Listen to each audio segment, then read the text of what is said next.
अस्सलाम वालेकुम दोस्तों। आकाश की डायरी से फिरदौस गियावी का लिखा हुआ खूबसूरत कलाम आपकी समातों की नज़र।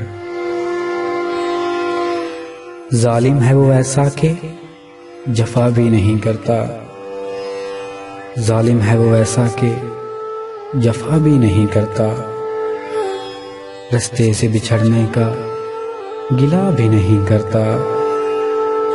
हर जुर्म खता से मेरे वाकिफ है वो, फिर भी तजवीज़ वो मेरी सजा भी नहीं करता।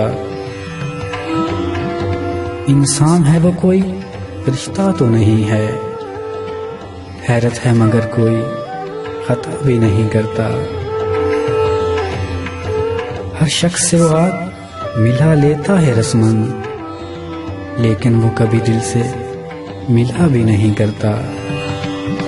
वैसे तो बना रहता है वो पुतला वफा का, क्या हाल है मेरा वो पता भी नहीं करता।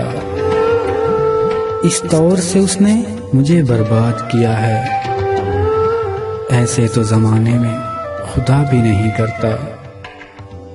फिरदौस से मिलना हो तो मैं खाने में ढूंढो, वो शख्स जो घर में रहा भी नहीं करता। रास्ते से बिछड़ने का गिला भी नहीं करता, रास्ते से बिछड़ने का गिला भी नहीं करता।